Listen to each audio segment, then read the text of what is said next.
What's up, everybody? John Raitt back with another episode of Design and Invest. This is an installment of Flashback Friday. Behind me, you see a property. We are in the Studio City Hills right now. It's like Hollywood Hills. They flow through to Hollywood Hills. This is the Studio City version of Hollywood Hills. Very expensive homes up here too. This home behind us is probably worth $2.5–3 million now. This was bought by a developer client of mine back more than 5 years ago.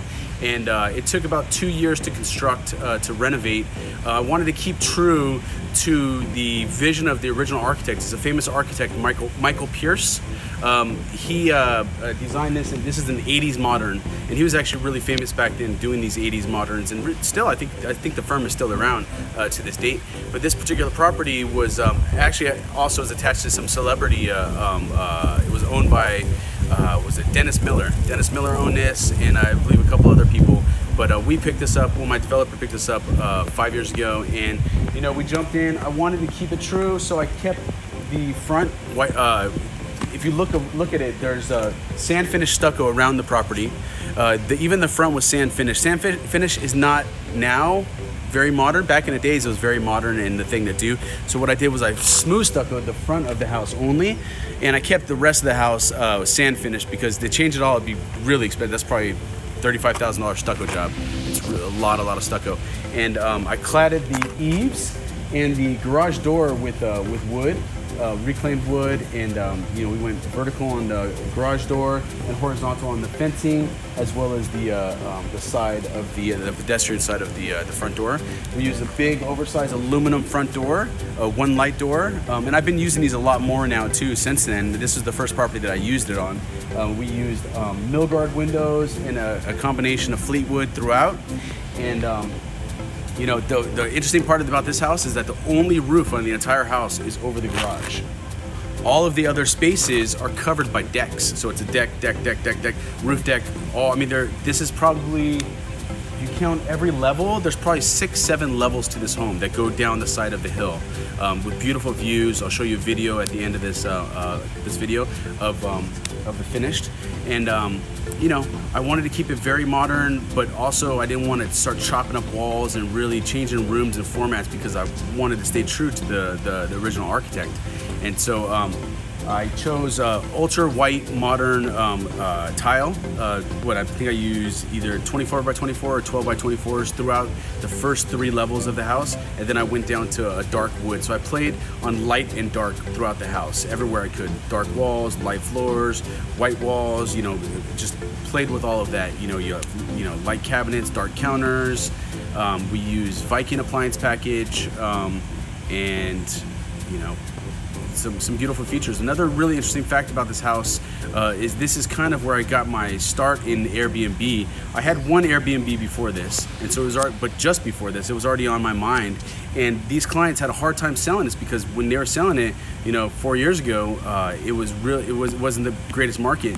And actually, they had some of the top agents on this. They had Jimmy Heck, who's a really big realtor, a Hollywood Hills agent. Shawn Kormondy listed this. So, you had the best of the best listing this property, and even they couldn't sell it.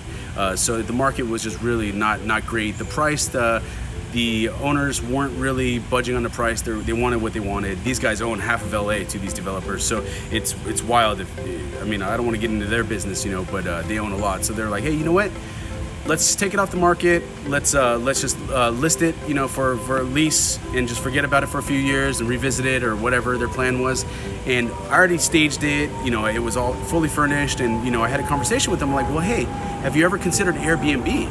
because, you know, I know that the market's stale right now. You're not 100% on long-term lease. You still want to sell it, you know, and you can still show it if I Airbnb it, you know. So you can show it during the times that there's no stays. You let me know, block out these dates. We have open houses. I go and fluff it up. It's still staged, presentable, beautiful. And so that was really where I started thinking about that. I'm like, okay, stale listing, Airbnb potential. So they went with me, and we were getting them, I think, like 10 grand a month in Airbnb revenue. So it was doing really well. The property it wasn't properly, you know, waterproof, so there was a lot of leaking going on during the, you know, the raining season, because like I said, everything is a deck. It was a jacuzzi with like a deck, so there was all these water intrusions that we had to deal with, and finally we got them all wrapped up and fixed. But it was definitely a nightmare to manage this property, Airbnb. People would have freaking crazy parties up here, and if you look at these streets, there's nowhere to park up here. Even where I'm parked up there is not an actual parking spot. So the only places to park up here are in your driveway and in your garage, you know, if you notice. A garbage truck just tried coming by right now. We had to like sneak all the way over here just to let them pass. So I stopped doing Airbnb on this property for them about a year ago, and I believe they're one of the reasons why it didn't sell is because all of these different levels, it's a lot of stairs. There was no elevator in the house, and so that was one of the main issues that people had, you know, for families, for handicap, whatever the case may be. Also, it's tiresome to go all the way downstairs, go all the way back up, 7 flights, you know, of stairs. So they took last year they stopped the Airbnb, they installed an elevator, and then I believe now they either just sold it or they're leasing it long term to somebody, but you know, somebody's living here, so they didn't kick back into gear with the Airbnb. I removed all my furnishings when they built the elevator, and then you know, so not exactly sure what they're doing with it now, but it is a beautiful property. It's one definitely worthy of a Flashback Friday. It has seen better days. The landscaping is a little tattered on here, if you see.